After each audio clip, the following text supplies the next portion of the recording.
जय Hind everyone. Shri Ram public school के online class में आपका स्वागत है। मैं साधना द्विवेदी। पिछले वीडियो में मैंने आप लोगों को हिंदी व्याकरण का पाठ 7 पढ़ाया था, जिसका शीर्षक था शब्द रचना। शब्द रचना में मैंने आप लोगों को उपसर्ग और प्रत्यय पढ़ाया था। उपसर्ग के बारे में मैंने बताया था, मतलब कि किसे उपसर्ग कहते हैं अथवा उपसर्ग के कितने भेद होते हैं। ठीक है, जैसे उपसर्ग की जो परिभाषा थी वो थी जो शब्दांश किसी शब्द के पूर्व में जुड़कर नए शब्द का निर्माण करते हैं उन्हें उपसर्ग कहते हैं। और उपसर्ग के 4 भेद मैंने आप लोगों को बताया था। पहला संस्कृत के उपसर्ग, दूसरा हिंदी के उपसर्ग, तीसरा आगत भाषा, चौथा संस्कृत के अव्यय। ठीक है, तो ये 4 उपसर्ग मैंने बताया था।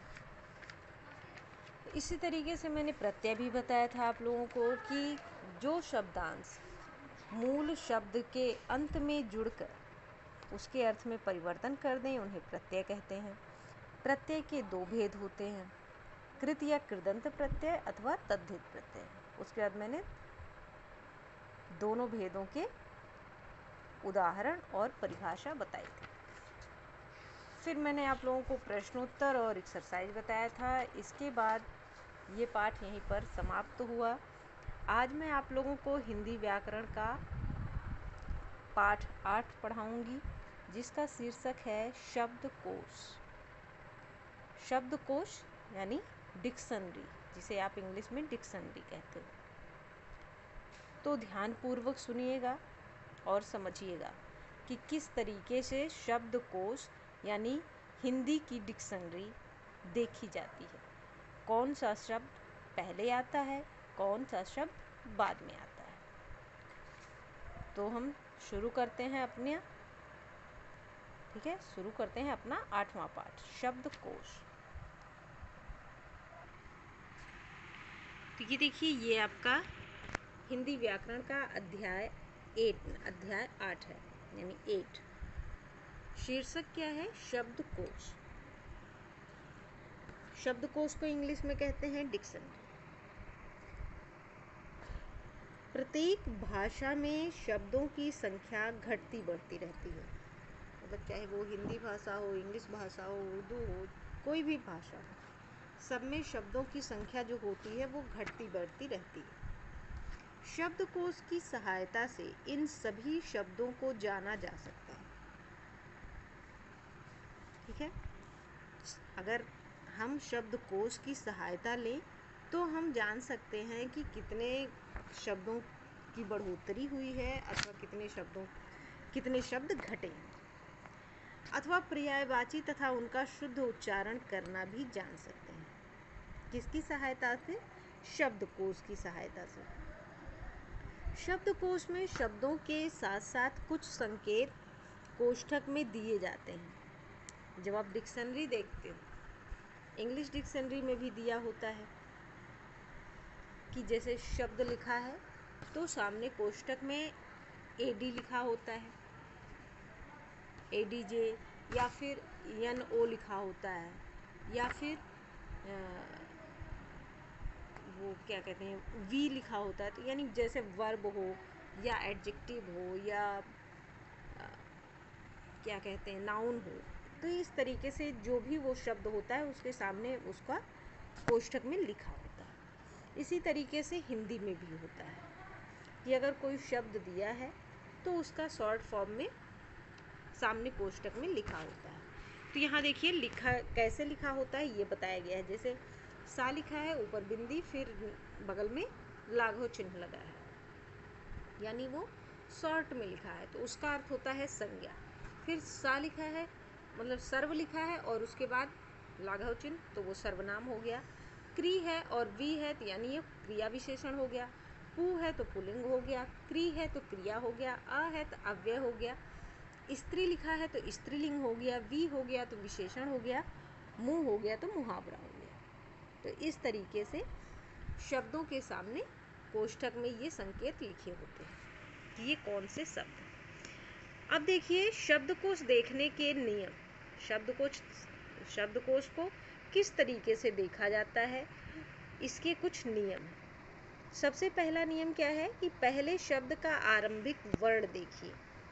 जैसे अमन लिखा है तो सबसे पहले पहला वर्ण देखिए, पहला अक्षर क्या है? आ है, आ से शुरू है, तो आपको सबसे पहले आ ढूंढना होगा। उसके बाद आ ढूंढ लिया, फिर आपको ढूंढना पड़ेगा माँ। आ के बाद कौन सा वर्ण है? माँ। तो आ मिल गया, माँ मिल गया। अब इसके बाद आपको ढूंढना पड़ेगा ना।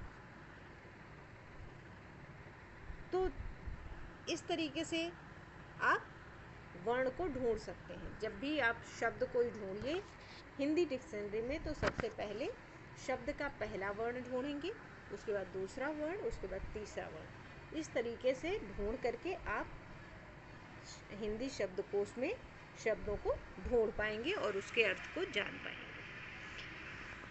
दूसरा नियम क्या है कि शब्दकोश में वर्णों का क्रम इस प्रकार देखा जाता है। अब देखिए, सबसे पहले क्या है? छोटा है, फिर बड़ा, छोटी, फिर बड़ी, छोटा ऊ, बड़ा ऊ, री, ए ओ, औ तक ही होता है, अंग आहा नहीं होता। इसका क्या होता है अभी मैं बाद में आप लोगों को बताऊंगी। फिर काखा गाघा, अंगा, चछा जझा, इया, टठा डढा, अड़ा, तथा दधा ना, पफा पभा मा, या रा ला वा, शा खा, शा हा। ठीक है, हा तक होता है। छात्राज्ञा इसके बाद नहीं होता है। ठीक है, छात्राज्ञा के बारे में अभी आगे मैं आप लोगों को बताऊंगी कि कैसे उसको ढूंढेंगे अगर छा से कोई शब्द शुरू होता है। अब देखिए तीसरा नियम क्या है कि ज्ञा से शुरू होने वाले शब्दों को जा से शुरू होने वाले शब्दों के बाद ढूंढना चाहिए। अभी मैंने बताया था ना कि छात्रा, ज्ञा, श्रा, ये सब मैं आप लोगों को बाद में बताऊंगी। तो इसमें सबसे पहले मैं ज्ञा के बारे में बता रही हूँ कि अगर कोई शब्द ज्ञा से शुरू होता है तो आप क्या करोगे? उसको जा से शुरू होने वाले शब्दों के बाद ढूंढोगे। जैसे जा से जो शब्द शुरू होंगे उन शब्दों के बाद आप ज्ञा से शब्द ढूंढोगे, उसके नीचे ही मिलेगा आपको ज्ञा से। क्यों? क्योंकि ज्ञा जो है वो जा प्लस इया और प्लस आ से बना है, 3 वर्णों के संयोग से बना हुआ है ज्ञा। इसी प्रकार त्रा से शुरू होने वाले शब्दों को ताक से शुरू होने वाले शब्दों के बाद, तथा छा से शुरू होने वाले शब्दों को का से शुरू होने वाले शब्दों के बाद ढूंढना चाहिए। ठीक, ये आपकी समझ में आ गया कि ज्ञा से जो शुरू होंगे शब्द वो जा शब्दों के बाद, जा से शुरू होने वाले शब्दों के बाद ढूंढे जाएंगे। फिर त्रा से जो शुरू होंगे वो ता के बाद ढूंढे जाएंगे। छा से जो शुरू होंगे वो का से शुरू होने वाले शब्दों के बाद ढूंढे जाएंगे। फिर चौथा नियम जो है वो क्या है कि सभी वर्ण अनुस्वार यानी अंग और चंद्र बिंदु से आरंभ होते हैं। जो वर्ण है, सभी वर्ण जो है वो किससे शुरू होते हैं? चंद्र बिंदु से अथवा अनुस्वार से। तो इसके बाद वर्ण क्रम शुरू होता है। मतलब अगर कहीं भी कोई भी वर्ण दिया है, जैसे मान लीजिए लिखा है कंगन, तो कंगन, अगर आपको कंगन ढूंढना है तो सबसे पहले का में कंगन ही मिलेगा आपको। कंग, का के ऊपर बिंदी वाले ही शब्द मिलेंगे, तो आप कंग से जो ढूंढोगे। ठीक है, इसी तरीके से अंग, जैसे अंगूर ढूंढना है तो सबसे पहले अंग के ही शब्द मिलेंगे। लिखना भी होगा तो सबसे पहले अंग के ही शब्द लिखे जाएंगे, उसके बाद ही कोई वर्ण लिखा जाएगा। हर वर्ण में मात्राओं का क्रम वही होता है। पांचवा जो नियम है वो क्या होता है कि हर वर्ण में जो मात्राएं होती हैं उनका वही क्रम होता है जो स्वरों का होता है। जैसे बड़ा है तो बड़ा पहले होगा, छोटा छोटी होगा तो फिर बड़ी होगा। तो इस तरीके से जैसे स्वर होते हैं उसी तरीके से उनके मात्राओं का भी क्रम होता है। अब देखिए यहाँ पे दिया है, सबसे पहले दिया कौन सा वर्ण? अंकित। अंकित वर्ण दिया है। कोष्ठक में दिया है वी, यानी ये विशेषण है और पुल्लिंग है। अंकित विशेषण और पुल्लिंग। तो जिसका अर्थ क्या होता है? चिन्हित, लिखा, लिखित अथवा गिना हुआ। चिन्हित, लिखित अथवा गिना हुआ, ये 3 अर्थ होते हैं अंकित का। फिर है अक्षर बोध, यानी देखिए अंकित पहले हो गया, अगर अंकी मतलब चंद अनुस्वार की मात्रा है तो वो पहले हो जाएगी। अक्षर बोध, अक्षर बोध जो है वो क्या है? संज्ञा है, पुल्लिंग है। इसका अर्थ होता है अक्षरों का ज्ञान।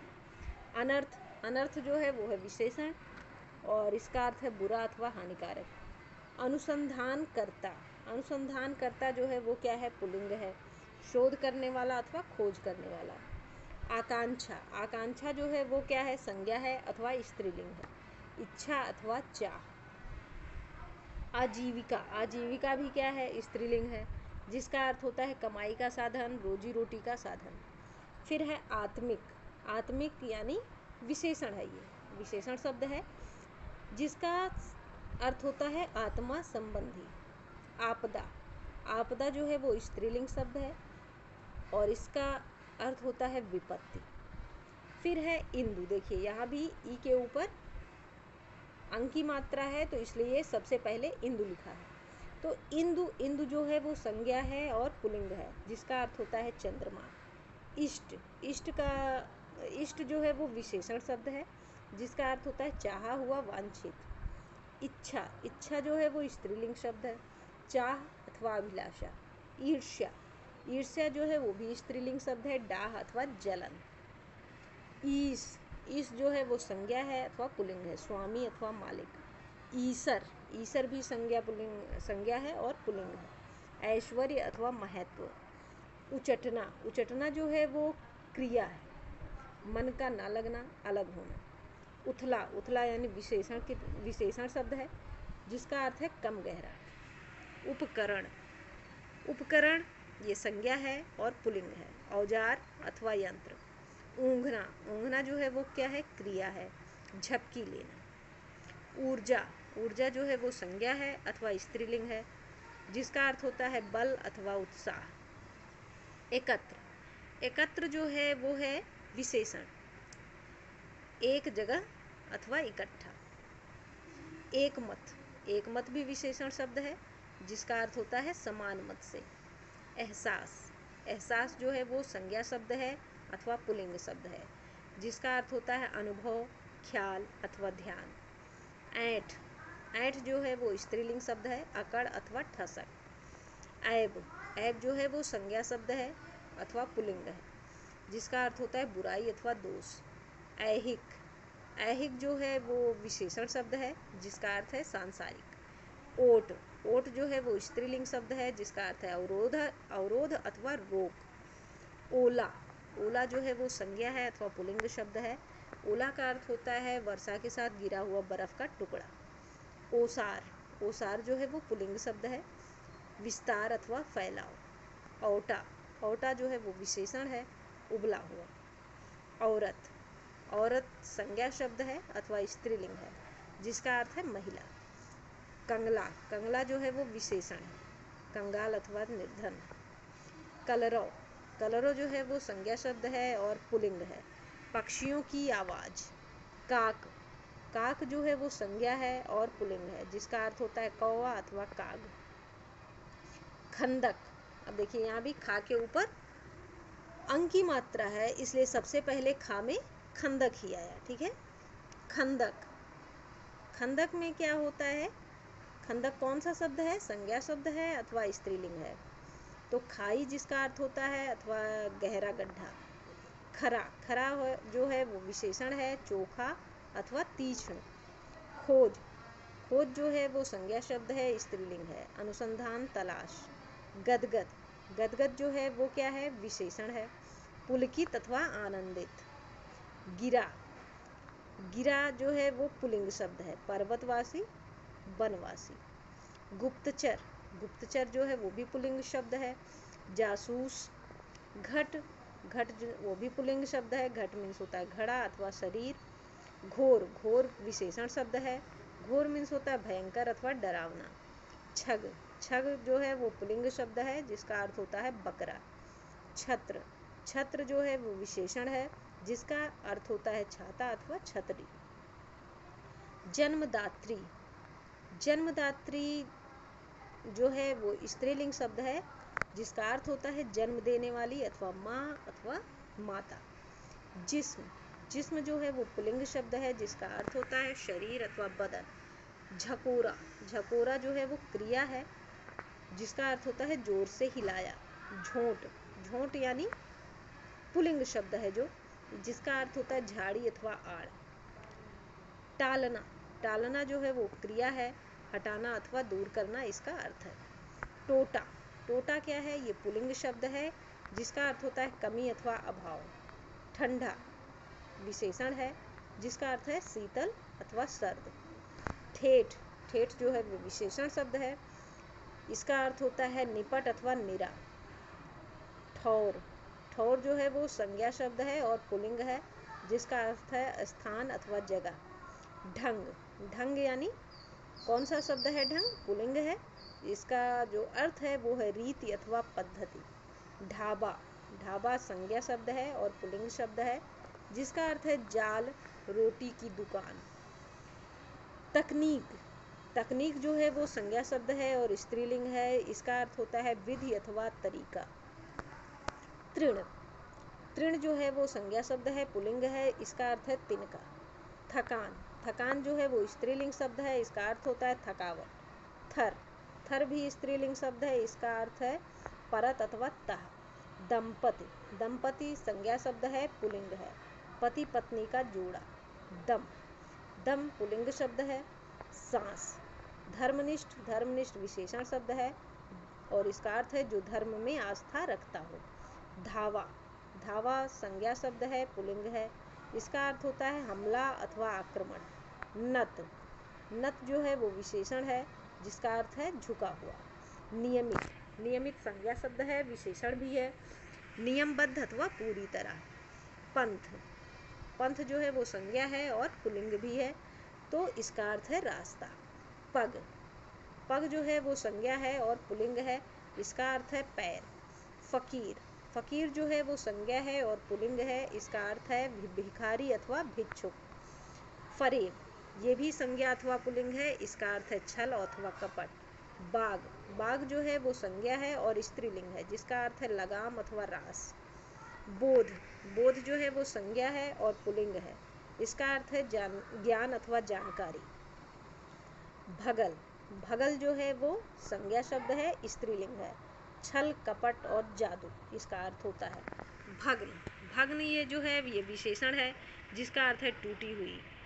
भ्रांति, भ्रांति जो है वो संज्ञा शब्द है और स्त्रीलिंग है, इसका है अर्थ होता है भ्रम अथवा संदेह।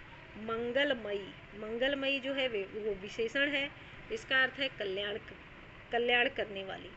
मंथर, ये भी विशेषण शब्द है जिसका अर्थ है धीमी। यंत्र, ये पुल्लिंग है, मशीन इसका अर्थ है। यथा, यथा जो है वो अव्यय है, इसका अर्थ है जैसे। रक्त, रक्त जो है वो पुल्लिंग है, लाल अथवा खून। रण, रण जो है ये भी पुल्लिंग है, इसका अर्थ है युद्ध। लंठ, लंठ यानी मूर्ख और ये लंठ जो है ये विशेषण है। लघु, लघु भी विशेषण है, इसका अर्थ है छोटा अथवा संक्षिप्त। लीक, लीक जो है ये स्त्रीलिंग शब्द है और इसका अर्थ है लकीर अथवा फकीर। फिर है वक्ता, वक्ता, वक्ता ये विशेषण शब्द है, बोलने वाला अथवा भाषण देने वाला। वर्ण, ये संज्ञा है, पुल्लिंग है, रंग अक्षर जाति। शिविर, संज्ञा है, पुल्लिंग है, छावनी सैनिक पड़ाव। श्यामल है विशेषण, इसका अर्थ है काला सांवला। खंजन है, संज्ञा है, पुल्लिंग है, आलिंगन समागम। षड्यंत्र है, संज्ञा है, पुल्लिंग है, साजिश। षोडशी है, संज्ञा है, स्त्रीलिंग है, 16 वर्ष की युवती। संकल्प, ये संज्ञा है, पुल्लिंग है, दृढ़ निश्चय। संग्राम, संज्ञा है, पुल्लिंग है, युद्ध। सकल, ये विशेषण है, इसका अर्थ होता है समस्त। हठात, हठात ये अव्यय है, इसका अर्थ है सहसा अथवा अचानक। हरकत, हरकत जो है वो संज्ञा शब्द है और स्त्रीलिंग है गति, चाल, चेष्टा, ये इसका अर्थ है। हुकार, हुकार जो शब्द है ये संज्ञा है अथवा पुल्लिंग भी है, इसका अर्थ है ललकार अथवा गर्जना। अब देखिए, शब्दकोश को देखने के निश्चित नियम होते हैं, इसे वर्णमाला के अनुसार देखा जाता है। ठीक, अब देखिए इसमें एक प्रश्न दिया है कि निम्नलिखित प्रश्नों के उत्तर दीजिए। ठीक है, पहला प्रश्न क्या है, इसमें एक ही प्रश्न ही है कि शब्दकोश देखने के कोई 3 नियम बताइए। तो सबसे पहले पेज नंबर 69 यानी 69 पे आप देखेंगे तो वहाँ पे आपको शब्दकोश देखने के नियम मिल जाएंगे। तो इसमें से आप कोई 3 नियम लिख लीजिएगा।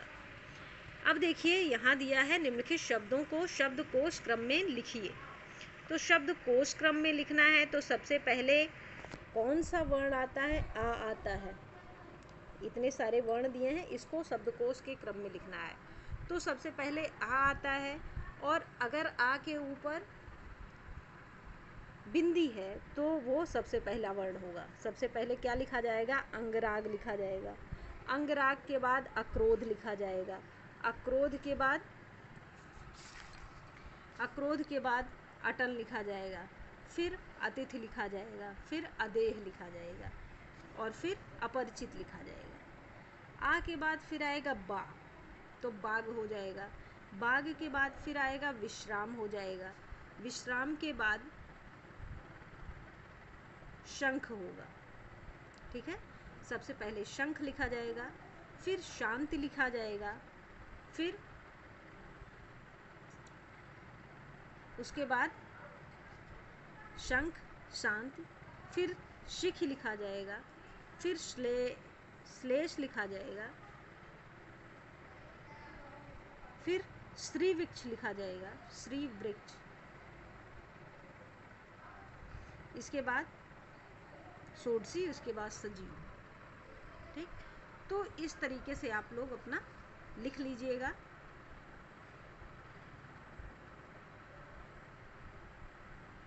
और इसको लिख के पूरा कर लीजिएगा। आपका पाठ यहीं पर समाप्त होता है। धन्यवाद।